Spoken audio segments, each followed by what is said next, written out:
Hello and welcome to Bonnie Consult channel. I am Mr. Boniface Ifesinachi, a network marketing professional focused on leadership, team building and client success. In today's video, I'm going to share with you the reason of the shift from the embryonic stem cell to the plant-based stem cell. But before I do that, please kindly take a moment to look below this video and click on the red subscribe button to subscribe so you don't miss out on any of our future uploads. Thank you for subscribing. Let's get started. The field of stem cell research has completely changed the medical landscape, and I believe that it is called to change the way that we view medicine, the way that we practice medicine, the way that we view health and wellness, and even our understanding of disease formation. When we talk about stem cells, most of the time we talk about, if you go in the news, you go on the internet, we talk about the isolation of stem cells from a source. Which could be the umbilical cord, it can be the bone marrow, it can be the blood, it can be fat tissue, it can be the dental pulp. These are all sources of stem cells. Then we multiply them in the lab, we transform them, we manipulate them in the lab, or sometimes not. Sometimes we just extract them and then we re-inject them in the bloodstream. So all that we do is that we increase the number of stem cells in circulation with the general concept that these stem cells really have an amazing potential to help the body repair. But to me, the most important question in all of this is that if adult stem cells have such a potential to improve health, then what is their role in the body? Because they are already in our bone marrow, they are in the blood, they are in the fat tissue, they are already there. So what are they doing to begin with before we touch them and before we do anything to them? And I think that when we understand them, we understand what stem cells are doing in the body, I think that this is what is really opening the door to a completely novel way of looking at medicine, health and wellness, and even disease formation. What we know today, 15 years after the beginning of this whole adventure in stem cell research, is that stem cells truly constitute the natural repair system of the body. Whenever there is an injury or a problem in a tissue, this tissue will release compounds that will go to the bone marrow and will trigger the release of stem cells from the bone marrow. After 2-3 days, the number of stem cells in the bloodstream will increase anywhere between 3 to 10 times. Then as these stem cells are circulating, they don't know what tissue is in need of repair. So around the 2nd to the 3rd day, the affected tissue will release locally another set of compounds. So that as stem cells are circulating into the fine capillaries of the affected tissue, these compounds will trigger the migration of these stem cells into the tissue. And upon contact with cellular debris of that tissue, stem cells will proliferate, will multiply, and then will transform into cells of that tissue. This is quite simply the natural repair system of the body. In this whole process, the part that has been the most studied is the release of stem cells from the bone marrow and its consequence, the number of stem cells in circulation. And the conclusion is very simple. More stem cells in circulation means that more stem cells are available to participate to the process of tissue repair. So someone with more stem cells in circulation will simply repair and heal better. So with this in mind, the next question that scientists had started to ask roughly about 10 years ago or so is that if there's such a link between the number of stem cells in circulation and health, then what if we were to trigger the release of stem cells from the bone marrow? Release our own stem cells. So if you put that into the context of what we normally know of stem cells, when we do a stem cell treatment, we inject stem cells. So we increase the number of stem cells in circulation through an injection. So the question here is, what if we were to increase the number of stem cells in circulation, not through an injection, but by releasing our own stem cells?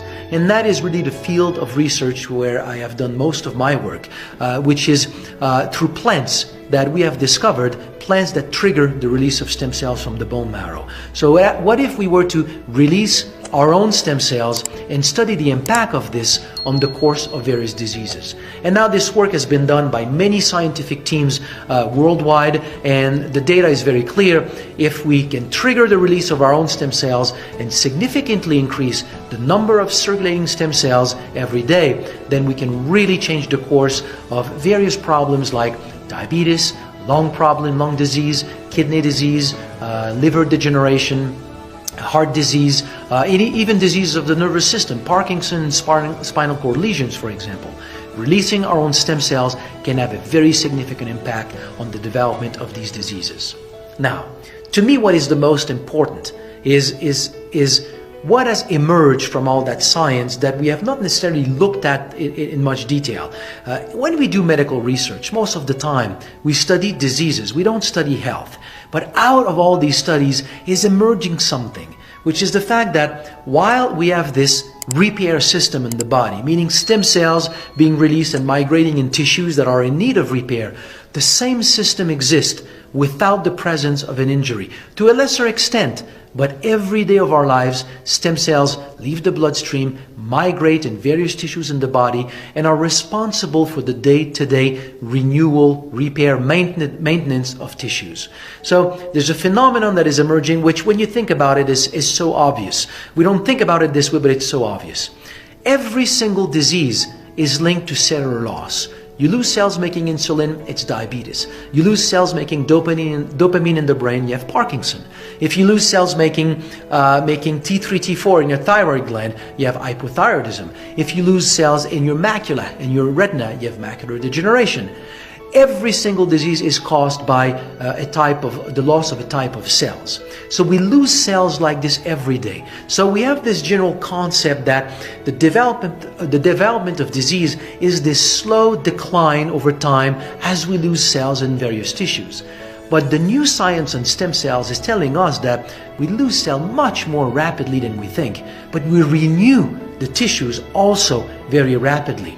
So we lose health not because we lose cells, we lose health because we lose the balance between cellular loss and tissue renewal. So it is when we have a decline in the number of stem cells in circulation with age that our ability to repair and renew tissue declines, so cellular loss gains ground. And this has been clearly shown in many studies where scientists have counted the number of stem cells in the bloodstream of people who have developed various degenerative diseases like heart disease, diabetes, erectile dysfunction, atherosclerosis, arthritis, and so on. And then they have compared the number of stem cells in the blood circulation of these people with the number of stem cells in the blood circulation of healthy people. And across the board, the average is that we have roughly a little bit less than half the number of stem cells in the bloodstream of people who have developed various degenerative diseases. So there's a direct link here. Forget diseases.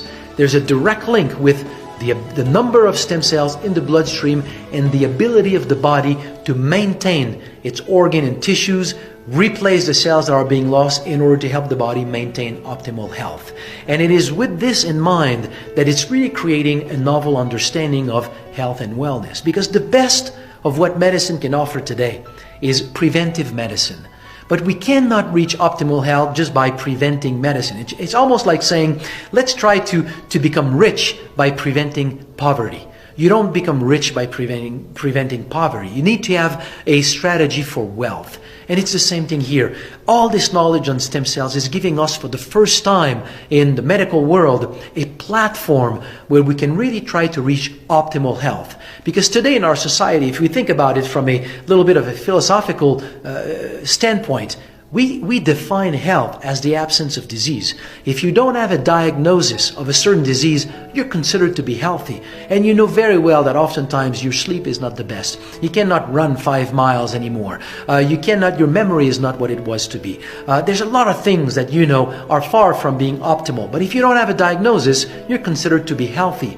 This new platform about stem cells, for the first time, is giving us a way of thinking about optimal health. We can go way beyond just the absence of disease. We can give the body its own system, its own edge, by supporting its own system of repair and renewal. We can help the body reach optimal health. And to me, that is the future of medicine. Finding ways to support the natural role of stem cells in the body to help the body function optimally.